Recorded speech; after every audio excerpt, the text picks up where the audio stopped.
Председателя.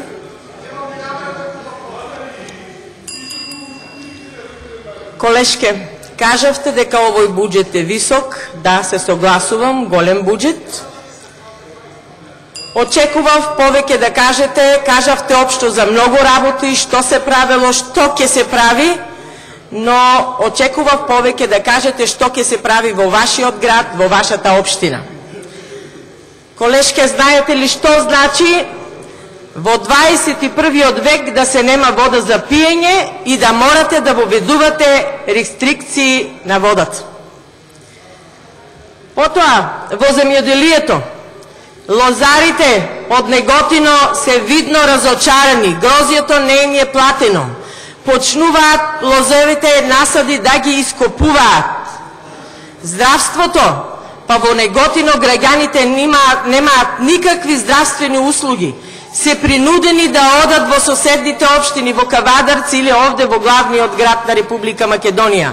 Поготово е жално за родилките кои што треба да одат да се породуват во Кавадарци или тука во Скопје. Инфраструктура нула, ке кажувате дека допрва што треба да градите. Каде бевте досега? 10 години имавте можност да градите. Кажувате дека допрва ке градите. Во однос на гасификација, знаете ли дека до крајот на 2015 година газ требаше да протече и во вашата општина, во мојата општина, во општина Штип?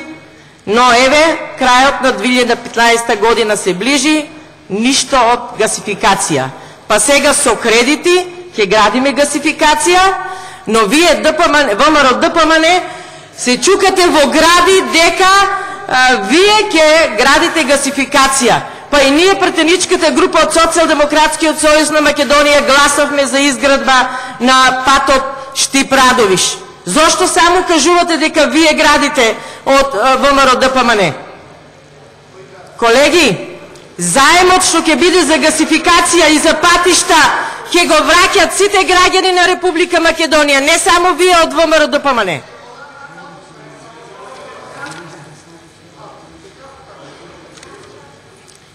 Кажувате дека ќе има зголемување во пензиите, па колку пати кажавме колкава е дупката во ПИО. Не сте свесни дека се загрозува идната исплата на пензиите на сегашните идните пензионери?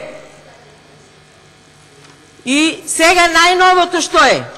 Знаеме колку вашиот премиер Никола Груевски што сака да направи сега во периодот на негово заменување? Да ја задолжи државата со 817 милиони евра. Да ги задолжи повторно граѓаните на Република Македонија. Благодарам.